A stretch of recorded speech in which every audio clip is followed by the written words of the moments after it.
बिस्मिल्लाहिर्रहमानिर्रहीम अस्सलाम वालेकुम। तो प्यारे बच्चों, आज की इस वीडियो में हम वैलेंस बॉन्ड थ्योरी के बारे में डिस्कस करने जा रहे हैं। इससे पिछली वीडियो में हमने वेस्पर थ्योरी को डिटेल से डिस्कस किया कि किस तरह से जो वेस्पर थ्योरी है मॉलिक्यूल्स की शेप्स को एक्सप्लेन करती है। तो ये थ्योरी वैलेंस बॉन्ड थ्योरी इसको डेवलप किया हिटलर और लंदन ने 1927 में, और फर्दर फिर इसको एक्सटेंड किया पाउलिंग ने। वो भी हम पढ़ेंगे पाउलिंग ने कैसे इसको एक्सटेंड किया।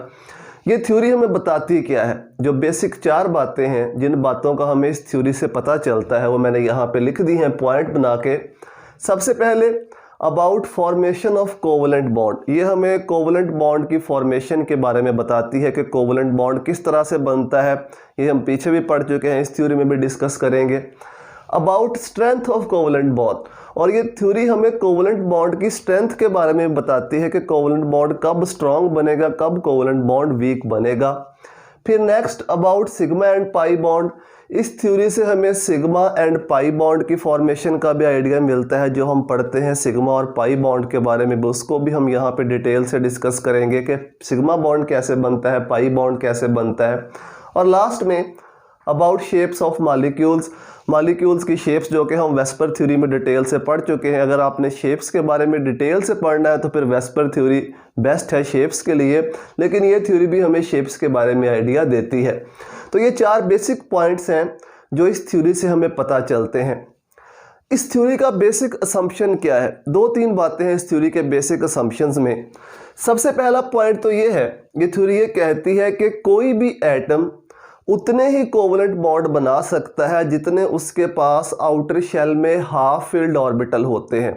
दोबारा फिर से सुन लो, कोई भी एटम उतने ही कोवलेंट बॉन्ड बना सकता है जितने उसके आउटर शेल में हाफ फिल्ड एटॉमिक ऑर्बिटल होते हैं।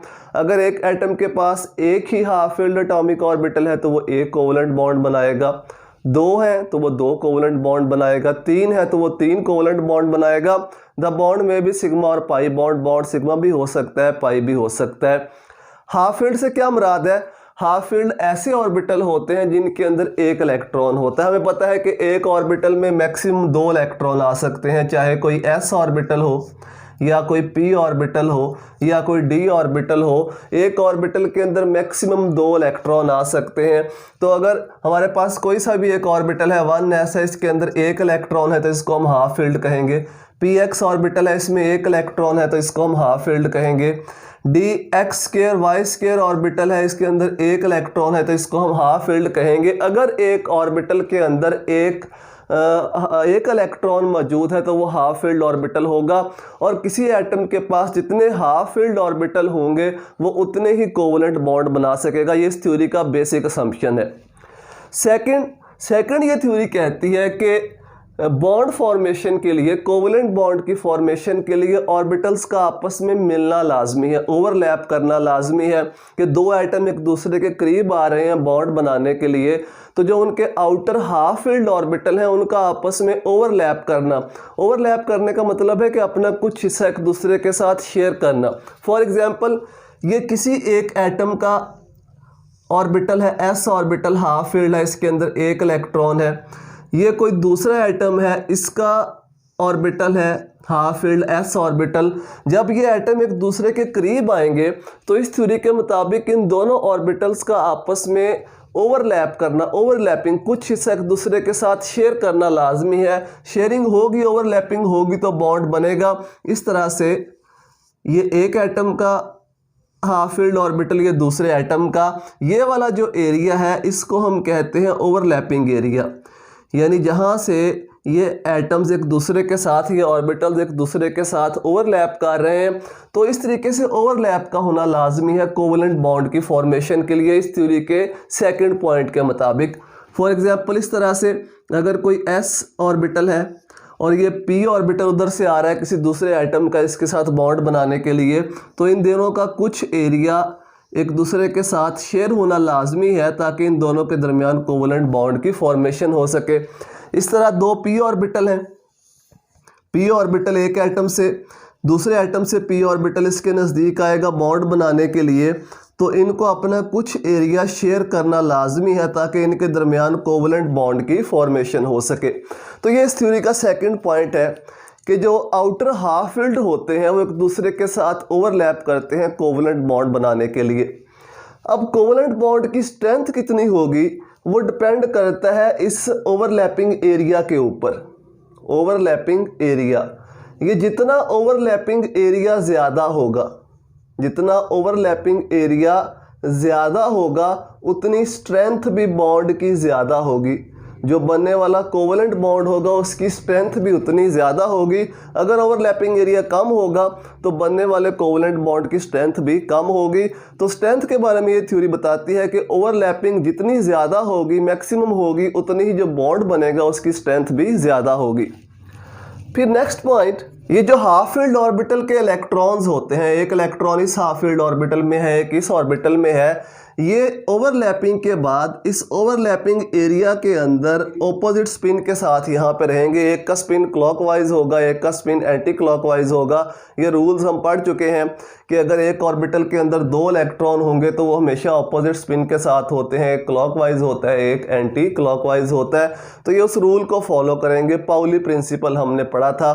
तो जो दो इलेक्ट्रॉन जो हाफ फील्ड ऑर्बिटल एक दूसरे के करीब आते हैं, उनके जो दो इलेक्ट्रॉन होते हैं वो दो इलेक्ट्रॉन इस ओवरलैपिंग एरिया में मौजूद होते हैं विद ऑपोजिट स्पिन।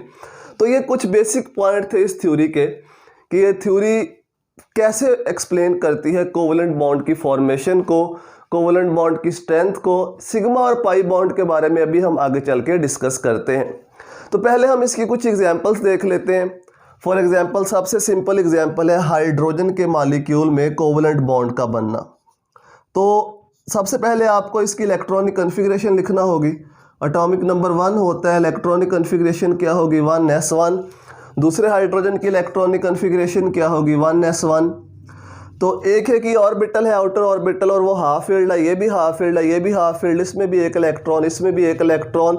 एस की शेप कैसी होती है स्फेरिकल, इस तरह से एक इलेक्ट्रॉन यहाँ पे है, ये भी ऐसा है, इसकी शेप कैसी होती है स्फेरिकल। तो जब ये बॉन्ड बनाने के लिए करीब आएंगे ये एक दूसरे के साथ ओवरलैप करेंगे। ये एक हाइड्रोजन का एस ऑर्बिटल, ये दूसरे का, जो इलेक्ट्रॉन होंगे वो इस ओवरलैपिंग एरिया में ऑपोजिट स्पिन के साथ। तो इस तरह से दो हाइड्रोजन एटम्स के दरमियान कोवलेंट बॉन्ड की फॉर्मेशन होगी। इसी तरह से सेकंड एग्जांपल, फ्लोरीन के मॉलिक्यूल में कोवलेंट बॉन्ड किस तरह से बनता है। तो इलेक्ट्रॉनिक कन्फिग्रेशन लिख के देख लो कितने हाफ फील्ड ऑर्बिटल है इसके आउटर शेल में। ये होती है 1s2, 2s2, 2px2, 2py2 and 2pz1। 2pz जो होगा वो 1 होगा। इस तरह से दूसरा फ्लोरीन एटम, उसकी भी बिल्कुल सेम कन्फिग्रेशन होगी 2pz1। अब अगर हम इस कन्फिग्रेशन को देखें तो फ्लोरीन के पास एक ही आउटर हाफ फील्ड ऑर्बिटल है, ये वाला 2pz, इसके पास भी 2pz ऑर्बिटल है। तो ये ऑर्बिटल्स आपस में ओवरलैप करेंगे। अब p ऑर्बिटल हमें पता है कि इसकी शेप कैसी होती है डम्बल। तो एक फ्लोरीन का p ऑर्बिटल लाइक दिस, इस तरह से आप इसे बनाएंगे, और दूसरे फ्लोरीन का p orbital, pz orbital, 2pz orbital, इसमें भी एक इलेक्ट्रॉन है। ये दूसरे फ्लोरीन का 2pz ऑर्बिटल, इसमें भी एक इलेक्ट्रॉन है। जब बॉन्ड फॉर्मेशन के दौरान ये करीब आएंगे तो ये ऑर्बिटल्स आपस में ओवरलैप करेंगे। यहाँ पे फ्लोरीन का न्यूक्लियस होगा, इसको नोड कहते हैं इस पॉइंट को। आपको पता है p ऑर्बिटल्स की दो लोब होती हैं, ये न्यूक्लियस है, एक नोड ऊपर होती है एक नीचे होती है, तो यहाँ पे दरमियान में न्यूक्लियस होता है। तो ये आपस में ओवरलैप करेंगे। ओवरलैपिंग को आप इस तरह से शो करेंगे, ये एक फ्लोरीन का p ऑर्बिटल, ये दूसरे फ्लोरीन का p ऑर्बिटल, और ये ओवरलैपिंग एरिया है, यहाँ पे इलेक्ट्रॉन आएंगे ऑपोजिट स्पिन के साथ। इस तरह से फ्लोरीन के एटम्स के दरमियान कोवलेंट बॉन्ड की फॉर्मेशन होगी। थर्ड एग्जांपल, HF के मॉलिक्यूल में कोवलेंट बॉन्ड की फॉर्मेशन किस तरह से होती है। HF में दो अब डिफरेंट किस्म के एटम है, एक हाइड्रोजन है एक फ्लोरीन है। इलेक्ट्रॉनिक कन्फिग्रेशन दोबारा लिखने की ज़रूरत नहीं है, ये लिखी हुई है। हाइड्रोजन की कन्फिग्रेशन होती है 1s1 और फ्लोरीन की कन्फिग्रेशन होती है, ये आपके सामने लिखी हुई है। इसके पास ये वाला हाफ फील्ड ऑर्बिटल है। इसका मतलब है हाइड्रोजन का 1s ऑर्बिटल इसके 2pz ऑर्बिटल से ओवरलैप करेगा। जब ओवरलैप होगी तो हाइड्रोजन और फ्लोरीन के दरमियान कोवलेंट बॉन्ड की फॉर्मेशन होगी। बाकी सारे ऑर्बिटल जो है वो कंप्लीटली फील्ड हैं, तो ये बॉन्ड फॉर्मेशन में हिस्सा नहीं लेंगे। इस थ्योरी के मुताबिक ये वाला जो हाफ फील्ड ऑर्बिटल है फ्लोरीन का, ये बॉन्ड फॉर्मेशन में हिस्सा लेगा। तो हाइड्रोजन का s ऑर्बिटल स्फेरिकल, इसमें एक इलेक्ट्रॉन है 1s ऑर्बिटल के अंदर, प्लस फ्लोरीन का p ऑर्बिटल डबल होता है। अलॉन्ग द एक्सिस बनाना है तो बना दो, नहीं बनाना तो उससे फ़र्क नहीं पड़ता। pz ऑर्बिटल है तो फ्लोरीन का 2pz ऑर्बिटल, इसमें भी एक इलेक्ट्रॉन है। जब ये बॉन्ड बनाने के लिए करीब आएंगे तो इस थ्योरी के मुताबिक ये अपना कुछ हिस्सा एक दूसरे के साथ शेयर करेंगे, जिसको हम ओवरलैपिंग कहते हैं। ये ओवरलैपिंग एरिया है, यहाँ पे ये दोनों इलेक्ट्रॉन ऑपोजिट स्पिन के साथ आ जाएंगे। इस तरह से हाइड्रोजन और फ्लोरीन के दरमियान कोवलेंट बॉन्ड की फॉर्मेशन होगी। ये जो 3 एग्जांपल्स हमने यहाँ पे डिस्कस की, ये सारे हमने सिंगल कोवलेंट बॉन्ड की एग्जांपल्स को एक्सप्लेन किया। हाइड्रोजन और हाइड्रोजन के दरमियान भी सिंगल कोवलेंट बॉन्ड होता है। फ्लोरीन और फ्लोरीन के दरमियान भी, हाइड्रोजन और फ्लोरीन के दरमियान भी सिंगल कोवलेंट बॉन्ड होता है। अब हम एक्सप्लेन करते हैं सिग्मा और पाई बॉन्ड के डिफरेंस को, क्योंकि अब हमने जो एग्जांपल्स डिस्कस करनी है उसमें पाई बॉन्ड की फॉर्मेशन भी होगी। तो अब हम सिग्मा और पाई बॉन्ड के डिफरेंस को एक्सप्लेन करते हैं कि ये थ्योरी सिग्मा और पाई बॉन्ड की फॉर्मेशन को कैसे एक्सप्लेन करती है। सिग्मा बॉन्ड और दूसरे नंबर पे पाई बॉन्ड, इस तरह से इसको रिप्रेजेंट करते हैं। तो सिग्मा बॉन्ड कैसे बनता है? इस थ्योरी के मुताबिक जब कोई से 2 एटॉमिक ऑर्बिटल लीनियर ओवरलैप करते हैं, लीनियर ओवरलैप के नतीजे में जो बॉन्ड बनता है वो सिग्मा बॉन्ड होता है। कोई से भी 2 एटॉमिक ऑर्बिटल जब एक दूसरे के साथ लीनियर ओवरलैप करते हैं तो उस वक्त जो बॉन्ड बनता है वो सिग्मा बॉन्ड होता है। और जब कोई से भी 2 एटॉमिक ऑर्बिटल आपस में किस तरह की ओवरलैप करते हैं? पैरेलल ओवरलैप, तो उस वक्त जो बॉन्ड बनता है वो पाई बॉन्ड बनेगा। यानी फॉर्मेशन इनकी कैसे होगी? जब 2 ऑर्बिटल लीनियर ओवरलैप करेंगे या हेड ऑन ओवरलैप भी कहते हैं, हेड टू हेड ओवरलैप भी कहते हैं, तो सिग्मा बॉन्ड बनता है। लेकिन जब 2 एटॉमिक ऑर्बिटल पैरेलल या साइडवेज ओवरलैप भी कह देते हैं कि ये साइडवेज ओवरलैप कर रहे हैं, साइडवेज ओवरलैप होगी तो उस वक्त जो बॉन्ड बनेगा वो पाई बॉन्ड बनेगा। रिप्रेजेंटेशन कैसे करते हैं ये मैंने इनके साइंस जो है वो बना दिए हैं। सिग्मा बॉन्ड को इस तरह से रिप्रेजेंट किया जाता है और पाई बॉन्ड को इस तरह से रिप्रेजेंट किया जाता है। अब बनते कब कब है, कौन कौन से ऑर्बिटल किस तरह से ओवरलैप करें तो सिग्मा और पाई बॉन्ड बनते हैं? जब कोई से भी 2 s orbital, s plus s orbital, एक s और एक p ऑर्बिटल या p और p ऑर्बिटल लीनियर ओवरलैप करें, p और p ऑर्बिटल लीनियर ओवरलैप करें, इन तीनों केसेस के अंदर जो बनने वाला बॉन्ड होता है वो सिग्मा होता है। दोबारा से फिर सुन लो, कोई से 2 एटम के s और s ऑर्बिटल आपस में ओवरलैप करें, या s और p ऑर्बिटल ओवरलैप करें, या p और p ऑर्बिटल लीनियर ओवरलैप करें। px यहाँ पे लिख लेते हैं, वैसे तो कोई भी p हो सकते हैं, लेकिन px और px लीनियर ओवरलैप करें तो उस वक्त जो बॉन्ड बनता है वो सिग्मा बॉन्ड होता है, क्योंकि आपकी बुक में px लिखा हुआ है, लेकिन ये कोई भी p ऑर्बिटल हो सकता है। जैसा कि हमने यहाँ पे पढ़ा, हाइड्रोजन 2s ऑर्बिटल, ये एक हाइड्रोजन का 1s ऑर्बिटल, ये दूसरे हाइड्रोजन का 1s ऑर्बिटल, तो इनकी ओवरलैपिंग से जो बॉन्ड बनेगा ये सिग्मा बॉन्ड होगा। इस तरह से फ्लोरीन कि ये 2 p ऑर्बिटल, pz और pz ऑर्बिटल ये लीनियर ओवरलैप करेंगे। जब इनकी लीनियर ओवरलैप होगी तो ये जो बॉन्ड बनेगा ये कौन सा होगा? ये सिग्मा बॉन्ड होगा। इसको लीनियर ओवरलैप कहते हैं, जो एक ही लाइन के अंदर एक ऑर्बिटल इधर से आ रहा है एक इधर से, इस तरह की ओवरलैप को लीनियर ओवरलैप कहते हैं। और तीसरे नंबर पे s और p की ओवरलैप, एक s ऑर्बिटल एक एटम से और दूसरे एटम से p ऑर्बिटल जब आपस में ओवरलैप करते हैं, जैसा कि HF के केस में, तो यहाँ पे भी जो बॉन्ड बनेगा वो कौन सा बॉन्ड होगा? Sigma bond. तो ये वाला बॉन्ड पाई बॉन्ड कब बनता है? जब 2 p ऑर्बिटल्स आपस में ओवरलैप करते हैं, लेकिन उनकी जो ओवरलैप होती है वो पैरेलल होती है। पैरेलल ओवरलैप के नतीजे में जो बॉन्ड बनता है उसको हम पाई बॉन्ड कहते हैं। लाइक दिस, ये एक p ऑर्बिटल है, ये दूसरा p ऑर्बिटल है, ये एक दूसरे के साथ अपनी लोब्स को शेयर करेंगे। ये इसके साथ अपनी लोब को कुछ हिस्सा शेयर करेगा यानी कि ओवरलैप करेगा, और यही ऑर्बिटल नीचे से भी इस ऑर्बिटल के साथ अपना कुछ हिस्सा शेयर करेगा। तो इस तरीके से जो बॉन्ड बनेगा इस बॉन्ड को हम कहेंगे पाई बॉन्ड। तो पाई बॉन्ड की फॉर्मेशन का एक ही तरीका है कि जब p और p ऑर्बिटल आपस में ओवरलैप करें, लेकिन ओवरलैप कैसी होनी चाहिए, पैरेलल ओवरलैप होनी चाहिए। तो पैरेलल या साइडवेज ओवरलैप के नतीजे में जो बॉन्ड बनता है वो पाई बॉन्ड होता है। अब हम जो पहला बॉन्ड बनता है दो एटम्स के दरमियान वो हमेशा सिग्मा होता है, इस बात को याद रखना है। पाई बॉन्ड पहले नहीं बन सकता।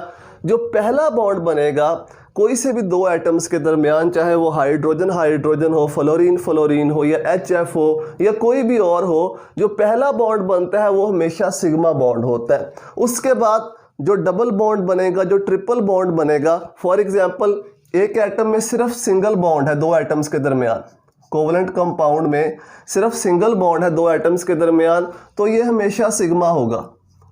लेकिन अगर डबल बॉन्ड है तो डबल बॉन्ड में से एक सिग्मा होगा और एक पाई होगा, एक सिग्मा और एक पाई। पहले सिग्मा बनेगा हमेशा और उसके बाद पाई बॉन्ड की फॉर्मेशन होगी। अगर ट्रिपल बॉन्ड है दो एटम्स के दरमियान तो इसमें से एक सिग्मा होगा जो पहले बनेगा और बाकी के जो दो होंगे वो कौन से होंगे, पाई बॉन्ड होंगे। तो इस बात को याद रखना है कि जो पहले बॉन्ड बनता है वो हमेशा सिग्मा होता है। ये दो एटम के दरमियान अगर एक ही कोवलेंट बॉन्ड होगा तो वो हमेशा सिग्मा होगा, लेकिन अगर डबल बॉन्ड होगा, ट्रिपल होगा, तो उसमें फिर पाई बॉन्ड भी आ जाएंगे, लेकिन पहले बनने वाला बॉन्ड कौन सा होता है, सिग्मा बॉन्ड। अब हम इनकी स्ट्रेंथ को कंपेयर कर लेते हैं। Sigma bond is more stronger than pi bond. जो सिग्मा बॉन्ड होता है ये स्ट्रॉन्ग होता है as compare to pi bond, क्योंकि सिग्मा बॉन्ड को तोड़ने के लिए ज़्यादा एनर्जी चाहिए होती है as compare to pi bond. तो सिग्मा बॉन्ड अगर स्ट्रेंथ को कंपेयर करें, अगर इनकी स्ट्रेंथ को कंपेयर किया जाए तो sigma bond is more stronger than pi bond. Pi bond से ज़्यादा स्ट्रॉन्ग होता है। ये बहुत इंपॉर्टेंट शॉर्ट क्वेश्चन भी है, बहुत बार पूछा गया है एग्जाम्स के अंदर, या इस तरह से भी क्वेश्चन पूछ लेता है कि पाई बॉन्ड जो है ये ज़्यादा डिफ्यूज्ड होता है, ज़्यादा बिखरा हुआ होता है। तो उस चीज़ को भी हम यहाँ पे ही एक्सप्लेन करेंगे। मैंने आपको बताया कि जो सिग्मा बॉन्ड बनता है वो दो एटम्स की लीनियर ओवरलैप से बनता है। जब ऑर्बिटल्स लीनियर ओवरलैप करते हैं तो उस वक्त सिग्मा बॉन्ड की फॉर्मेशन होती है। फॉर एग्जांपल यहीं से दो p ऑर्बिटल्स की एग्जांपल हम ले लेते हैं। ये एक एटम का p ऑर्बिटल और दूसरे एटम का p ऑर्बिटल ये लीनियर ओवरलैप करते हैं तो सिग्मा बॉन्ड की फॉर्मेशन होती है, सिग्मा बॉन्ड बनता है। ये ओवरलैपिंग एरिया है। यहाँ पे मैंने आपको बताया कि न्यूक्लियस होता है एटम का। न्यूक्लियस p ऑर्बिटल की दो लोब्स होती हैं, एक लोब जो होती है न्यूक्लियस से ऊपर होती है, एक लोब न्यूक्लियस से नीचे होती है। अब अगर हम सिग्मा बॉन्ड के इलेक्ट्रॉन्स को देखें तो ये इलेक्ट्रॉन्स इन दो न्यूक्लियस के बिल्कुल दरमियान में है। ये जो लाइन होती है जो दो न्यूक्लियस को मिलाती है आपस में, इसको हम कहते हैं inter nuclear axis. Inter nuclear axis यानी वो लाइन जो दो न्यूक्लियस को आपस में मिलाती है उसको इंटर न्यूक्लियर एक्सिस कहा जाता है।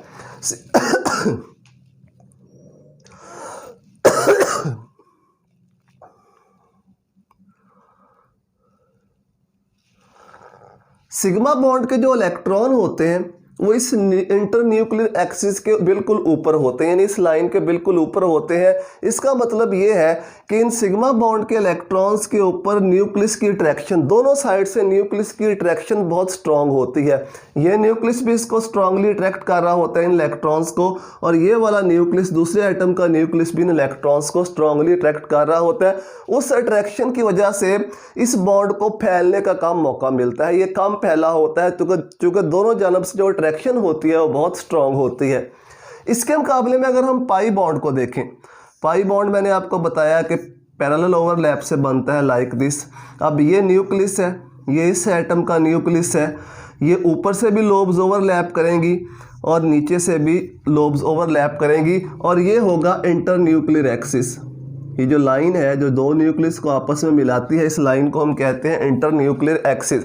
अब यहाँ पे अगर हम इलेक्ट्रॉन्स की डेंसिटी देखें कि इलेक्ट्रॉन्स कहाँ पे मौजूद हैं, तो ये इंटरन्यूक्लियर एक्सिस के ऊपर यहाँ पे इलेक्ट्रॉन्स मौजूद हैं। अब इस न्यूक्लियस वाले एरिया में तो इलेक्ट्रॉन नहीं आ सकते क्योंकि ये नोड होती है, नोड वाले एरिया में इलेक्ट्रॉन नहीं जा सकते।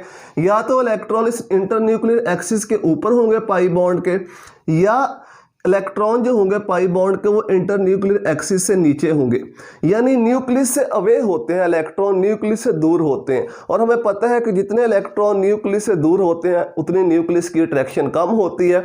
जब न्यूक्लियस की अट्रैक्शन कम होगी तो ये वाले इलेक्ट्रॉन ज़्यादा डिफ्यूज्ड होंगे, ज़्यादा जगह घेरेंगे। इसलिए हम कहते हैं कि जो पाई बॉन्ड होता है वो ज़्यादा डिफ्यूज्ड होता है। पाई बॉन्ड जो है वो ज़्यादा डिफ्यूज्ड होता है, और जो बॉन्ड जितना डिफ्यूज्ड होता है उतना ही वो वीक होता है। ये लेस डिफ्यूज्ड है, ये लेस डिफ्यूज्ड है क्योंकि न्यूक्लियस की अट्रैक्शन जो है वो स्ट्रॉन्ग होती है सिग्मा बॉन्ड के इलेक्ट्रॉन्स के ऊपर, और ये मोर डिफ्यूज्ड है। अगर डिफ्यूजन ज़्यादा होगी इलेक्ट्रॉन्स की, यानी इलेक्ट्रॉन्स ज़्यादा एरिया में फैले होंगे, तो कोई भी आने वाला रीजेंट ईजिली उस बॉन्ड को या उन इलेक्ट्रॉन्स को ब्रेक कर सकता है। लेकिन यहाँ पे अट्रैक्शन बहुत स्ट्रॉन्ग है, तो हर आने जाने वाला यानी हर रीजेंट जो है इन इलेक्ट्रॉन्स को इजीली अप्रोच नहीं कर सकता। तो इसलिए हम कहते हैं कि जो सिग्मा बॉन्ड होता है ये स्ट्रॉन्ग होता है, इसको तोड़ने के लिए ज़्यादा एनर्जी चाहिए होती है as compare to pi bond. तो उम्मीद है कि आपको ये सिग्मा और पाई बॉन्ड का डिफरेंस समझ में आ गया होगा कि सिग्मा बॉन्ड और पाई बॉन्ड में क्या डिफरेंस होता है, कब बनते हैं, कौन सा बॉन्ड स्ट्रॉन्ग होता है, कौन सा वीक होता है, कौन सा ज़्यादा डिफ्यूज्ड होता है, कौन सा लेस डिफ्यूज्ड होता है, उसकी रीज़न क्या है, इंटरन्यूक्लियर एक्सिस क्या होता है। ये सारे पॉइंट आपने जहन में रखने। अब हम दो एग्जांपल्स डिस्कस कर लेते हैं जिसमें सिग्मा के साथ साथ पाई बॉन्ड की फॉर्मेशन भी होती है। तो उस केस में पहली एग्जांपल जो है वो है ऑक्सीजन का मॉलिक्यूल। ऑक्सीजन के मॉलिक्यूल में दो ऑक्सीजन के एटम आपस में मिलते हैं, उनके आउटर हाफ फील्ड ऑर्बिटल आपस में ओवरलैप करते हैं, तो डबल बॉन्ड बनता है दो ऑक्सीजन एटम्स के दरमियान। जैसा कि मैंने आपको बताया कि जब डबल बॉन्ड होगा तो उनमें से एक सिग्मा बॉन्ड होगा और दूसरा जो होगा पाई पहले बनने वाला सिग्मा बॉन्ड होगा जो लीनियर ओवरलैप से बनेगा और बाद में पाई बॉन्ड की फॉर्मेशन होगी। तो इसके लिए पहले हम ऑक्सीजन की इलेक्ट्रॉनिक कॉन्फ़िगरेशन लिख लेते हैं, 1s2 2s2 2px2 2py1 and 2pz1। जाहिर बात है दूसरे ऑक्सीजन की इलेक्ट्रॉनिक कॉन्फ़िगरेशन भी यही होगी। ये कम्प्लीटली फील्ड ऑर्बिटल है, इनको मैं नहीं लिख रहा। तो 2py ये हाफ फील्ड है और 2pz ये हाफ फील्ड है। ये दोनों आपस में ओवरलैप करेंगे, लीनियर ओवरलैप होगा तो सिग्मा बॉन्ड बनेगा। उसके बाद ये दोनों आपस में ओवरलैप करेंगे, पैरेलल या साइडवेज ओवरलैपिंग होगी तो पाई बॉन्ड की फॉर्मेशन होगी। तो इस तरीके से दो ऑक्सीजन एटम के दरमियान एक सिग्मा बॉन्ड होता है और एक पाई बॉन्ड होता है। चलिए इनकी फॉर्मेशन को एक्सप्लेन भी कर लेते हैं। फॉर एग्जांपल ये एक ऑक्सीजन का एटम है, पहले हम इसका सिग्मा बॉन्ड की फॉर्मेशन को एक्सप्लेन कर लेते हैं। ये पी ऑर्बिटल है, पी वाई ऑर्बिटल, दो लोब्स होती हैं, इसकी दोनों लोब्स बना दी मैंने। ऑक्सीजन का पी वाई ऑर्बिटल यहाँ पे नाम इसका लिख देते हैं। इस तरह से दूसरा ऑक्सीजन एटम, ये इसका पी वाई ऑर्बिटल इससे ओवरलैप करेगा, पी वाई ऑर्बिटल से पी वाई ऑर्बिटल ओवरलैप करेगा तो ये सिग्मा बॉन्ड की फॉर्मेशन हो जाएगी। ये ओवरलैपिंग एरिया होगा, जो इलेक्ट्रॉन्स होंगे वो यहाँ पे ऑपोजिट स्पिन के साथ आ जाएंगे। तो लीनियर ओवरलैप के नतीजे में सिग्मा बॉन्ड, चूँकि पहले सिग्मा बॉन्ड बनता है तो हमने पहले सिग्मा बॉन्ड की फॉर्मेशन को एक्सप्लेन कर दिया, इकट्ठा भी आप बना सकते हैं। इसके बाद जो दूसरा पी ऑर्बिटल है, दोनों एटम्स के पास पीजी ऑर्बिटल, अब वो लीनियर ओवरलैप नहीं कर सकता। लीनियर ओवरलैप एक ही दफ़ा पॉसिबल है, क्योंकि लीनियर ओवरलैप एक ही दफ़ा होती है तो सिग्मा बॉन्ड एक ही बनता है। अब इसके बाद जो ओवरलैप होगी वो पैरेलल होगी, यानी इस ऑक्सीजन के ऊपर जो पी ऑर्बिटल होगा वो इस तरह से होगा और इस ऑक्सीजन के ऊपर जो पी ऑर्बिटल होगा वो भी इस तरह से होगा। तो ये पीजी और पीजी ऑर्बिटल ये आपस में पैरेलल ओवरलैप या इसको साइडवेज ओवरलैप भी कहते हैं। लोब्स ऊपर से भी ओवरलैप करती हैं, नीचे से भी पाई बॉन्ड एक ही होता है ये, तो ये पाई बॉन्ड की फॉर्मेशन होगी। इस तरह से ऑक्सीजन के मॉलिक्यूल में ऑक्सीजन एटम्स के दरमियान डबल बॉन्ड बनता है, इनमें से एक सिग्मा बॉन्ड होता है और एक इनमें से पाई बॉन्ड होता है। एक और एग्जाम्पल नाइट्रोजन की। नाइट्रोजन के मॉलिक्यूल में दो नाइट्रोजन एटम्स के दरमियान ट्रिपल बॉन्ड होता है, ट्रिपल बॉन्ड, इनमें से एक सिग्मा होगा और दो जो होंगे वो पाई बॉन्ड। इनकी फॉर्मेशन को भी हम एक्सप्लेन कर लेते हैं कि ये कैसे बनता है, एक सिग्मा और दो पाई बॉन्ड। सबसे पहले नाइट्रोजन की इलेक्ट्रॉनिक कॉन्फ़िगरेशन लिखो, 1s2 2s2 2px1 2py1 2pz1। दूसरे नाइट्रोजन एटम की भी इस तरह से होगी 2px1 2py1 एंड 2pz1। ये दोनों ऑर्बिटल आपस में लीनियर ओवरलैप करेंगे, पहले सिग्मा बॉन्ड बन जाएगा। लीनियर ओवरलैप एक दफ़ा ही पॉसिबल होती है, तो एक सिग्मा बॉन्ड बन गया। ये जो चारों ऑर्बिटल हैं py और pz ये आपस में पैरेलल ओवरलैप करेंगे, तो इनसे 2 पाई बॉन्ड्स की फॉर्मेशन होगी। कैसे इसको हम शो करेंगे? यहाँ पे नाइट्रोजन के एटम लिख लो, 2 एटम, एक एटम नाइट्रोजन का, इसके साथ दूसरा लिख लो। पहले हम लीनियर ओवरलैप शो करवा देते हैं। ये p ऑर्बिटल, कौन सा p ऑर्बिटल है? ये px ऑर्बिटल। इस नाइट्रोजन का भी px ऑर्बिटल, ये आपस में लीनियर ओवरलैप करते हैं। तो लीनियर ओवरलैप के नतीजे में जो बॉन्ड बनता है वो कौन सा होगा? वो सिग्मा बॉन्ड होगा।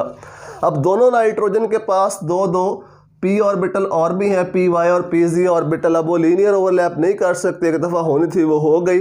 तो py के साथ ओवरलैप करेगा। पहले इसको हम शो कर देते हैं, थोड़ा सा इसको टेढ़ा करके बना लेना इस डायरेक्शन में। एक लोब इसकी नीचे py ऑर्बिटल की, py, ये भी py ऑर्बिटल है, 2 लोब्स होती हैं। इसी डायरेक्शन में इसके ऊपर भी py ऑर्बिटल बना लेना है। ये भी py ऑर्बिटल है और ये भी py ऑर्बिटल, 2 लोब्स होती हैं। तो py और py आपस में ओवरलैप करेंगे, ऊपर से भी और नीचे से भी 1 पाई बॉन्ड बन जाएगा। इस तरह से pz ऑर्बिटल को थोड़ा इस डायरेक्शन को बना लो। इस नाइट्रोजन के पास भी एक pz ऑर्बिटल है, नाम अंदर लिख दो ताकि आपको पता रहे कि ये कौन कौन से ऑर्बिटल हैं। जब भी ये डायग्राम बनानी है नाम साथ साथ लिखते जाना है अंदर, वरना फिर बाद में आपको भूल जाता है कि ये ऑर्बिटल कौन कौन से हैं। इसको अपनी आदत बना लो कि जब भी डायग्राम बनाओ, जो ऑर्बिटल बनाओ उसका नाम उस ऑर्बिटल के अंदर लिख दो। तो यहाँ पे भी p ऑर्बिटल pz ऑर्बिटल इसी डायरेक्शन में बना दो, लाइक दिस, pz ऑर्बिटल और pz ऑर्बिटल आपस में ओवरलैप करेंगे, पैरेलल ओवरलैप होगी। तो ये दूसरा पाई बॉन्ड, दूसरे पाई बॉन्ड की फॉर्मेशन होगी। इस तरह से 2 नाइट्रोजन एटम्स के दरमियान ट्रिपल बॉन्ड बनता है, जिनमें से एक सिग्मा बॉन्ड होता है और एक इनमें से पाई बॉन्ड होता है। और लास्ट एग्जाम्पल इसी थ्योरी से रिलेटेड, जो बहुत इंपॉर्टेंट भी है एग्जामिनेशन पॉइंट ऑफ व्यू से, H2S के मॉलिक्यूल की फॉर्मेशन। H2S के मॉलिक्यूल की फॉर्मेशन, हाइड्रोजन सल्फाइड का जो मॉलिक्यूल है वो कैसे बनता है। अब इसमें जो एंगल होता है वो 90 का होता है, उसको भी हमने एक्सप्लेन करना है। ये थ्योरी में बताती है कि एंगल जो है वो 90 का कैसे बनता है। तकरीबन 92 का होता है, 92 का एंगल होता है। तो वो कैसे बनता है वो भी हम इस थ्योरी की मदद से समझने की कोशिश करते हैं। हाइड्रोजन की इलेक्ट्रॉनिक कन्फिग्रेशन आपको पता है 1s1 होती है, 2 हाइड्रोजन है तो जाहिर बात है दोनों की 1s1 होगी। सल्फर की electronic configuration 1s2 2s2 2p6 3s2 3px2 3py1 3py1 and 3pzb1। तो सल्फर के पास ये 2 हाफ फील्ड ऑर्बिटल है, py एंड pz, और जो px है ये कंप्लीटली फील्ड है। तो py और pz ऑर्बिटल 2 हाइड्रोजन के 1s ऑर्बिटल्स के साथ ओवरलैप करेंगे तो 2 बॉन्ड बनेंगे सल्फर और हाइड्रोजन के दरमियान, 2 कोवलेंट बॉन्ड, और दोनों सिग्मा बॉन्ड होंगे। एक हाइड्रोजन का 1s यहाँ पे ओवरलैप करेगा, दूसरे हाइड्रोजन का 1s यहाँ पे, क्योंकि एक दफ़ा ओवरलैप हो रही है दोनों के साथ, तो जाहिर बात है दोनों बनने वाले बॉन्ड जो होंगे वो सिग्मा बॉन्ड होंगे। तो सल्फर के ये तीनों ऑर्बिटल जो हैं, तीनों p ऑर्बिटल, जो सल्फर का सपोज ये py ऑर्बिटल है, py ऑर्बिटल, इसमें एक इलेक्ट्रॉन है, और ये pz ऑर्बिटल है, इसमें भी एक इलेक्ट्रॉन है, जिन्होंने बॉन्ड बनाना है। py और pz ऑर्बिटल नाम अंदर लिख लेना, इन्होंने बॉन्ड बनाना है। ये एक दूसरे से 90 के एंगल पे होते हैं, तकरीबन 92 के। ये जो इनके दरमियान एंगल होता है ये 92 का होता है। 92 का एंगल कैसे बनता है? वो ये कहता है कि इन दोनों ऑर्बिटल्स के दरमियान जो px ऑर्बिटल है वो मौजूद होता है। उस px ऑर्बिटल की वजह से इसको हम शेड कर देते हैं। इस px ऑर्बिटल की वजह से ये जो दोनों ऑर्बिटल हैं ये एक दूसरे से 92 के एंगल पे या 90 के एंगल पे तकरीबन होते हैं। अब 2 हाइड्रोजन है, एक हाइड्रोजन यहाँ पे ओवरलैप कर लेगा, यहाँ पे ओवरलैप कर लेगा अपने 1s ऑर्बिटल के साथ, दूसरा हाइड्रोजन यहाँ पे ओवरलैप कर लेगा 1s ऑर्बिटल के साथ। तो ये जो एंगल बनता है ये तकरीबन 92 का बनता है। तो इस तरह से हाइड्रोजन सल्फाइड के मॉलिक्यूल में जो एंगल होता है वो तकरीबन 92 का एंगल बनता है। कैसे इस 92 के एंगल को हमने एक्सप्लेन करना है कि इन दोनों हाफ फील्ड ऑर्बिटल्स के दरमियान ये कंप्लीटली फील्ड ऑर्बिटल होता है जिसमें 2 इलेक्ट्रॉन है, ये वाला 3px। तो इसकी वजह से ये दोनों ऑर्बिटल तकरीबन एक दूसरे से 92 के एंगल पे होते हैं। तो इस तरह से 92 का ये एंगल बनता है। तो ये कुछ बातें थी वैलेंस बॉन्ड थ्योरी के बारे में जो आपके सिलेबस में थी। मैंने कोशिश की है ज़रा डिटेल से उनको डिस्कस कर दें तमाम बातों को। उम्मीद है कि ये आपको समझ में आ गया होगा वैलेंस बॉन्ड थ्योरी का कॉन्सेप्ट, बॉन्ड फॉर्मेशन किस तरह से होती है, कोवेलेंट बॉन्ड कैसे बनता है, कौन सा बॉन्ड स्ट्रांग होता है, कौन सा वीक होता है, सिग्मा पाई बॉन्ड का डिफरेंस, सारी बातें हमने यहाँ पे डिस्कस कर ली एग्जांपल्स के साथ। इंपॉर्टेंट शॉर्ट क्वेश्चन भी मैंने आपको बता दिए। सिग्मा पाई बॉन्ड का डिफरेंस कर लेना है, क्यों सिग्मा बॉन्ड स्ट्रांग होता है, पाई क्यों वीक होता है ये कर लेना है, पाई बॉन्ड क्यों ज़्यादा डिफ्यूज्ड होता है इसको अच्छे से कर लेना है। फिर इसके बाद ये जो एग्जांपल है ये बहुत इंपॉर्टेंट है, H2S के मॉलिक्यूल की फॉर्मेशन को हम इस थ्योरी की मदद से, वैलेंस बॉन्ड थ्योरी की मदद से कैसे एक्सप्लेन करते हैं, या नाइट्रोजन के मॉलिक्यूल की फॉर्मेशन को हम कैसे एक्सप्लेन करते हैं। तो इस तरह की बातें वो इस थ्योरी से पूछ लेता है। अगर आपको ये वीडियोस हेल्पफुल लगती हैं तो अपने दोस्तों के साथ लाजमी शेयर किया करें, उनको बताया करें ताकि वो भी यहाँ से हेल्प ले सकें। दुआओं में याद रखिएगा। अल्लाह हाफिज़।